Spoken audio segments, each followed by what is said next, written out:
Peace, y'all. This is Soul Brother J. I want to reach out for a couple of reasons. Number one, to talk about more protection stuff. Number two, I've been seeing what's been going on with the Free Larry Hoover concert, and one of the things I wanted to point out in that concert. So first things first, let's get into this protection. Yeah, I'm out in nature right now doing a little walk at a park that I really enjoy.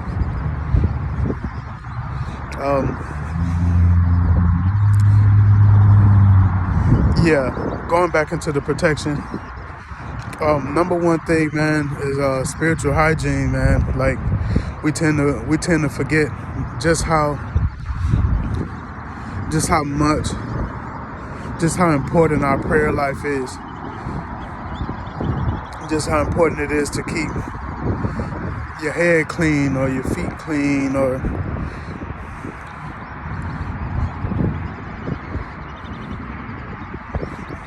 something as simple as anointing yourself. Those kind of things get taken for granted over time because we tend to develop more tools for our arsenal as far as protection is concerned, that we forget the little things. So I want to encourage people, if they can, to step into getting back into the little things for spiritual protection, and getting back into honoring the things that you saw before you that carried the people before you. That's one of the things that we tend to, another one of the things we tend to lose out on is just how important, very important, very important, the influence of our ancestors can be.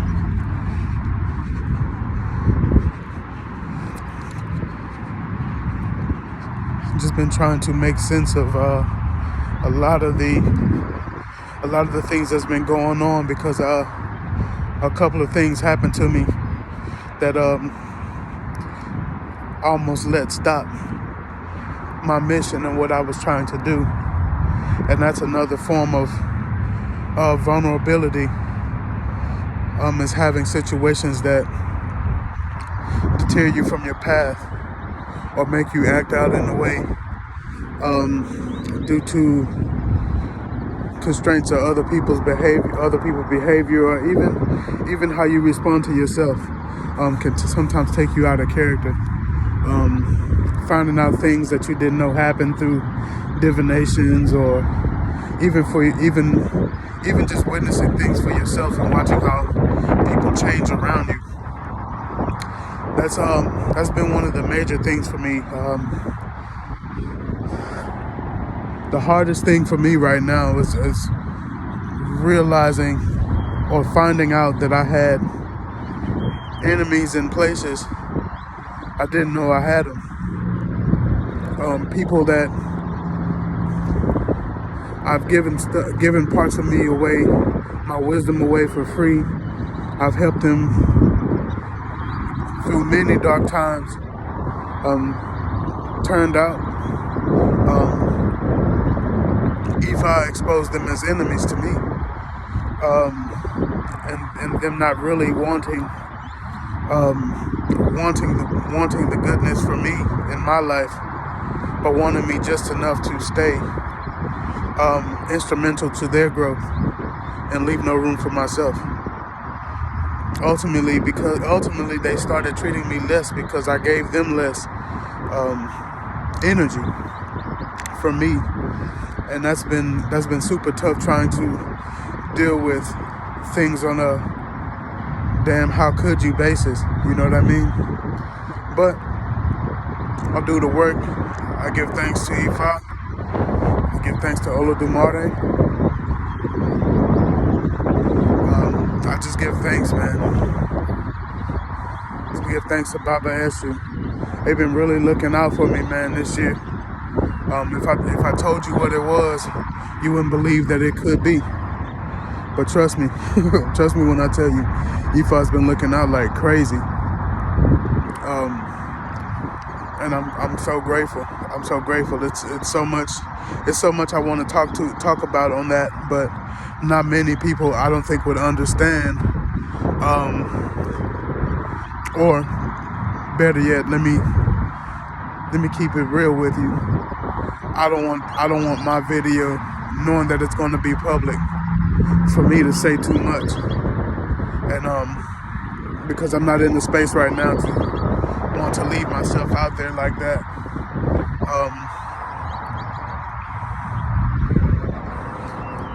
But I can for my family, my chosen family, and a select few of my actual family. I can definitely go into detail at a later time, but that'll be exclusive.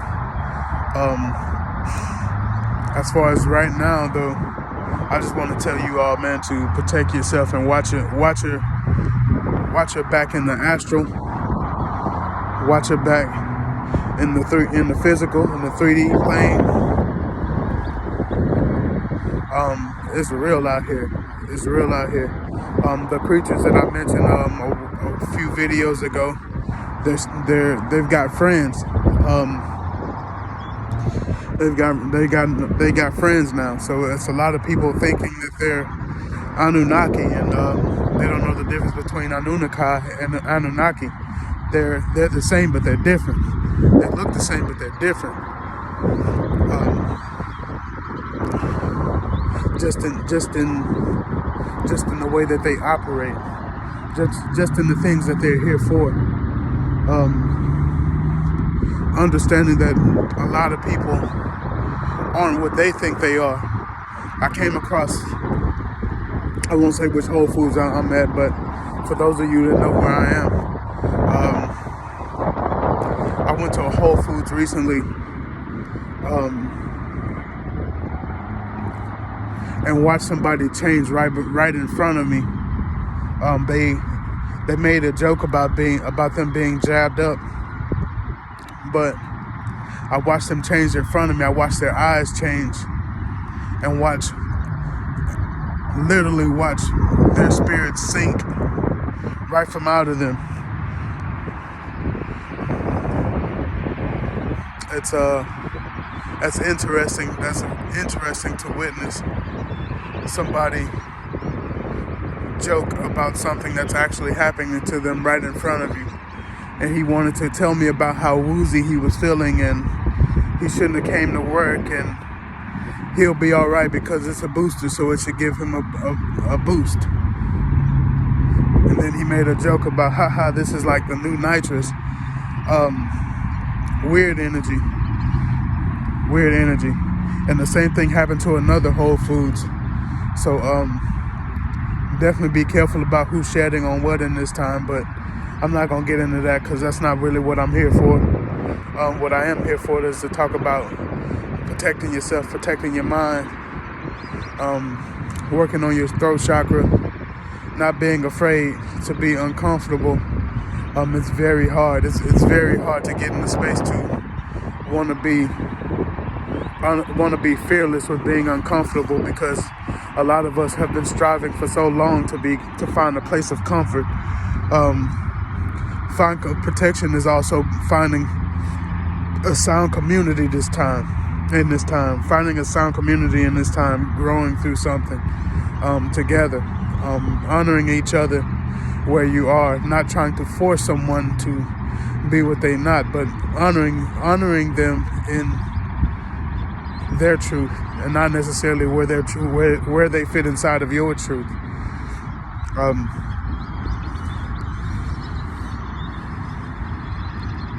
Going over into the Kanye Drake Free Larry Hoover concert. Man, I definitely want to say Free Larry Hoover for sure, because it's like, as Uncle Rod Hayes said, it's bigger than that. It's bigger than Larry Hoover. But we gotta free Larry Hoover. And saying free Larry Hoover, and knowing what Larry Hoover represents to me and to people like me where I came from. The other kings The knocks heard around the world. We understand. We know what's up. But going into Kanye, I don't know if you noticed, but there was a part of Kanye in that concert where he completely left his body. He completely left the physical plane. And I don't know if you realize it, but those with third sight, I'm sure you've seen it. Kanye had an out-of-body experience and never returned. So I know I might get some flack for this, but oh well. Anybody want to talk to me about it? Hit me up. We can talk about it. But I'm not sure if he even knows what took place. But I think he does. In the spiritual side of things, I think he knew what was happening. I think he knew what was coming. That's why the passing of the torch was needed. This is what we got as the closest thing to Watch the Throne 2. This is that. Keep your eyes on Drake. Keep your eyes on Kanye. There's some major shifts happening. There's going to be a lot of truth revealed in the skies. There's a lot of frequencies being emitted that are going to have people more depressed and more anxious than ever before. And it's been happening frequently now with music. Try your best to stay in high vibrational music. Try your best to stay listening to music that builds you and uplift you and encourage you. And if you can, move away from music that talk to you about you being less than and how you deserve to be mistreated or how you lack something material wise. Try to stay away from that in this time if you can. And if you can't, start doing your best to learn alchemy and practice alchemy. Alchemy is of the greatest importance right now, especially for us. I know there's going to be people out there that's like, haha, what they know about what rap music having some form of